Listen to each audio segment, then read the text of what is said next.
नमस्कार, मैं हूं आपके साथ इश्तियाक अहमद और आप देख रहे हैं आर्य न्यूज। रुक करेंगे बिहार की तमाम खबरों की तरफ। नेता प्रतिपक्ष तेजस्वी यादव ने कहा कि जनता द्वारा ठुकराई और दुत्कारी हुई चोर दरवाजे की सरकार का जमीन, बालू और दारू हुई मुख्य कारोबार है और इन्हें जनता से कोई सरोकार भी नहीं है। उन्होंने इसे साबित करने का प्रमाण भी दिया है। और एनडीए के कुछ नेता आपस में जिस तरह से एक दूसरे पर गंभीर आरोप लगा रहे, उससे विपक्ष अंदर से गदगद है। और वहीं तेजस्वी यादव ने दो एनडीए नेताओं का ताजा बयान भी ट्विटर पर डाला है, जिसमें जेडीयू से गोपालपुर के विधायक गोपाल मंडल ने अपनी ही पार्टी के भागलपुर सांसद अजय मंडल के बारे में कहा कि जो ट्रैक्टर पर दारू बेचते हैं और अफीम की खेती करते हैं वे हमारे सांसद हैं। दूसरा उदाहरण तेजस्वी यादव ने दिया है कि बीजेपी के विधायक ज्ञानेंद्र सिंह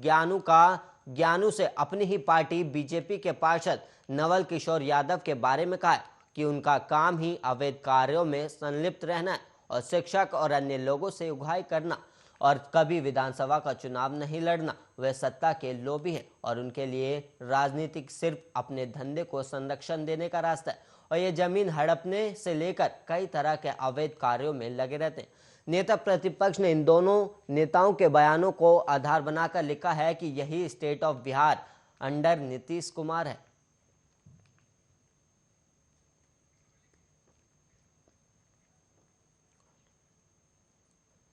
अखिल भारतीय आयुर्विज्ञान संस्थान पटना के निदेशक डॉक्टर प्रभात कुमार सिंह का कार्यकाल सोमवार को समाप्त हो गया और अब उनकी जगह देवघर एम्स के निदेशक डॉक्टर सौरभ वैष्णव को पटना एम्स के निदेशक का अतिरिक्त प्रभार सौंपा गया और डॉक्टर सौरभ वैष्णव ने औपचारिक रूप से पदभार ग्रहण भी कर लिया और पूर्व निदेशक डॉक्टर प्रभात कुमार सिंह की उपस्थिति में नए निदेशक के ने सभी विभागाध्यक्षों के साथ बैठक की और इसके बाद देवघर लौट गए। और वहीं डॉक्टर सीएम सिंह ने बताया कि डॉक्टर सौरभ 6 महीने या स्थायी निदेशक की नियुक्ति होने तक पटना एम्स का कार्यभार संभालेंगे और डॉक्टर प्रभात के नेतृत्व में एम्स पटना में कोरोना उपचार, जांच, 3 वैक्सीन के परीक्षण समेत उल्लेखनीय भूमिका निभाई है और इसके अलावा राज्य भर के सदर अस्पतालों में आईसीयू संचालन एम्स पटना की ही देखरेख में होना है और विभाग अध्यक्षों और चिकित्सकों ने डॉक्टर प्रभात कुमार सिंह को विदाई भी दे दी है। और वहीं डॉक्टर सौरभ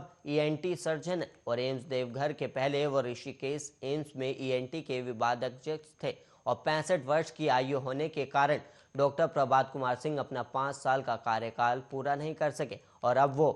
पूर्ण एसजीपीजीआई लखनऊ में अपना योगदान देंगे।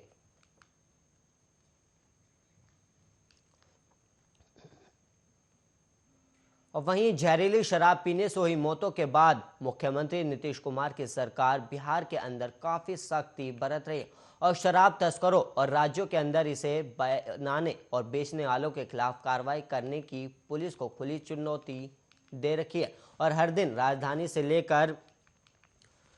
राज्य के तमाम जिलों में छापेमारी और गिरफ्तारी की कार्रवाई भी हो रही है और इसके बावजूद शराब तस्करों के हौसले बुलंद है। और इसका सबसे बड़ा उदाहरण मंगलवार को पटना में देखने को मिला, जब ब्रांडेड कंपनी की कार्टून से भरी हुई शराब की बड़ी खेप मिली है और वहीं ट्रक पर लोड शराब की खेप को पत्रकार नगर थाने की पुलिस ने बरामद किया और बिहार पुलिस के मद निषेध प्रभाग को शराब की बड़ी खेप पटना पहुंचने की सूचना मिली थी और इसके बाद से भी प्रभाग की टीम इनपुट जुटा रहा था और जब प्रभाग की टीम को पता चला कि शराब के कार्टून से भरी खेप नेशनल हाईवे 30 पर 90 फीट इलाके के पास देखी गई है तो उसके बाद पत्रकार नगर थाना पुलिस को कार्रवाई के निर्देश दिए गए और थानेदार मनोरंजन भारती ने अपनी टीम के साथ लोकेशन पर ट्रक को खंगालना शुरू किया और ट्रक के अंदर देखा तो होश उड़ गए और तस्करों ने एलईडी टीवी के कार्टून से शराब की कार्टून को कवर करके रखा गया था और इस मामले में कार्रवाई पूरी होने के बाद थानेदार मनोरंजन भारती ने बताया कि ट्रक को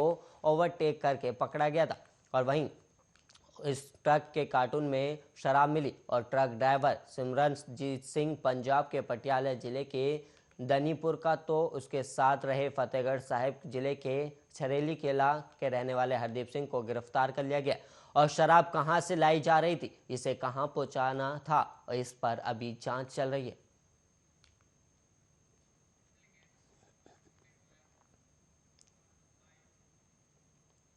ओमिक्रॉन के दहशत के बीच शमशान घाटों पर तैयारियां चल रही है और अवैध वसूली नहीं हो, इसके लिए लकड़ी से लेकर न्याय पंडित तक का रेट तय किया जा रहा है। और पटना नगर निगम ने शहर के गुलाबी घाट, बांस घाट और खजे कला घाट पर दाह संस्कार के लिए नई रेट लिस्ट जारी कर दी। और नगर निगम का दावा है कि अब घाटों पर शव का सौदा नहीं होगा। और नगर निगम ने भामाशाह फाउंडेशन के साथ मिलकर अंतिम संस्कार को लेकर बड़ी तैयारी की है और कम शुल्क में बिजली से अंतिम संस्कार कराया जाएगा। और कोरोना की दूसरी लहर में शमशानों में वेटिंग के साथ जमकर वसूली के मामले भी आए थे और शव जलाने के लिए जगह नहीं मिल रही थी और मिली भी तो सौदा किया जाता था। और पटना की महापौर सीता साहू ने मंगलवार को शवदाह गृह का शुभारंभ कर दिया और शमशान घाट के शुभारंभ के दौरान उप महापौर स्थायी समिति के सदस्य इंद्रदीप कुमार चंद्रवंशी, डॉक्टर आशीष कुमार सिन्हा, मनोज कुमार सहित कई वार्ड पार्षद उपस्थित रहे। और इस दौरान महापौर सीता साहू ने कहा कि पटना नगर निगम द्वारा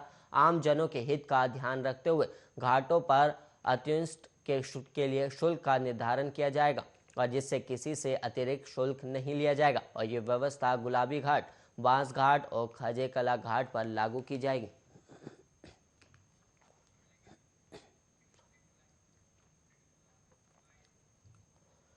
और वहीं मोतिहारी में पूर्व विधायक और राजद नेता महेश्वर सिंह साइड नहीं देने पर काफी नाराज हो गए और उन्होंने अपने बॉडीगार्ड और ड्राइवर को कहकर युवक को पिटवा दिया। और वहीं रोड रेस की ये घटना शहर के कचहरी बरियारपुर रोड की है। और वहीं पीड़ित युवक ने एसपी को दिए आवेदन में आरोप लगाया है कि सड़क पर काफी भीड़ भाड़ थी और साइड नहीं देने पर पूर्व विधायक महेश्वर सिंह ने बॉडीगार्ड और ड्राइवर को पीटने का निर्देश दिया था। इसके बाद बॉडीगार्ड और ड्राइवर उस पर भिड़ गए और बीच सड़क पर ही बॉडीगार्ड ने उन्हें पटक दिया और अपने बूथ से गर्दन दबाने लगा। और घटना में युवक गंभीर रूप से जख्मी भी हो गया और बाद में राहगीरों ने बीच बचाव की और इस दौरान किसी राहगीर ने वीडियो बनाकर उसे सोशल मीडिया पर भी डाल दिया। और राहगीरों के बीच बचाव के बाद पूर्व विधायक और उनके बॉडीगार्ड वहां से निकल गए और पूरी घटना के दौरान पूर्व विधायक सारा तमाशा देख रहे थे। हालांकि मामले में एसपी ने कार्रवाई के निर्देश भी दिए और पीड़ित युवक रोहित ने बताया कि उसके पिता मोतिहारी पुलिस केंद्र में सब इंस्पेक्टर हैं और वो अपनी बहन को लाने बरियारपुर स्थित एक निजी स्कूल जा रहा था और इसी दौरान महेश नगर के पास स्थित एक अन्य स्कूल में बच्चों की छुट्टी हुई थी। बच्चे सड़क पार कर रहे थे, इसके कारण सड़क पर भीड़ लग गई थी और बच्चों को सड़क पार करता देख उसने सड़क किनारे बाइक खड़ी कर दी और तभी पूर्व विधायक अपने स्कॉर्पियो से वहां पहुंचे और हॉर्न बजाने लगे। और युवक ने जब सड़क खाली होने पर साइड देने और हॉर्न नहीं बजाने की बात कही तो नेताजी तिलमिला उठे और इसके बाद पूर्व विधायक के बॉडीगार्ड और ड्राइवर गाड़ी से उतरे और सड़क पर पटक कर पीटने लगे। हालांकि इस दौरान वीडियो में युवक भी बॉडीगार्ड पर हाथ चलाते हुए दिखाई दे रहा है। और वहीं एसपी नवीन चंद्र झा ने बताया कि आवेदन मिला है और प्राथमिक दर्ज कर कार्रवाई भी की जाएगी। और उधर पूर्व विधायक महेश्वर सिंह के बॉडीगार्ड द्वारा भी आवेदन देने की चर्चा है।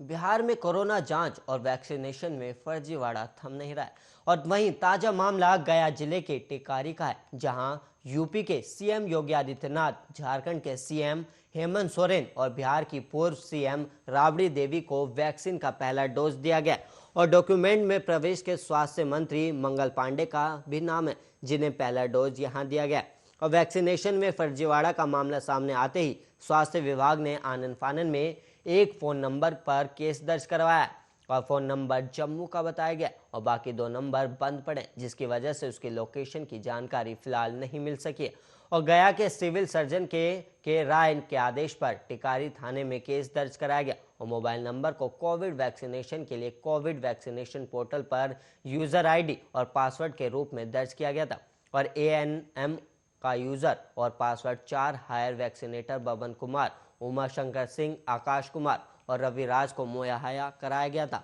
लेकिन उस यूजर और आईडी का गलत इस्तेमाल करते हुए कुछ राजनीतिक लोगों का वैक्सीनेशन उस आईडी से 7 दिसंबर को दोपहर 11 बजे कर दिया गया और इस बात की भनक लगते ही स्वास्थ्य विभाग की ओर से सभी आईडी और यूजर को फिलहाल बंद कर दिया गया और साथ ही संबंधित मामले में केस भी दर्ज कराया गया और अब साइबर एक्सपर्ट इस मामले की जांच कर दोषियों को जेल के सलाखों के पीछे भेजेंगे और पुलिस मामले की जांच में भी जुट गई। सभी ANM को बताया गया कि वो अपना यूज़र आईडी और पासवर्ड रोज़ नियमित तौर पर बदले ताकि कोई गलत व्यक्ति हमारे ज़िले की बदनाम ना कर सके। और इससे पहले बिहार के अलवर ज़िले में कोरोना जांच में फर्जीवाड़ा का मामला भी सामने आया था। अरवल के करपी में पीएम मोदी, अमित शाह समेत कई बॉलीवुड हस्तियों का भी कोरोना जांच कराया गया था।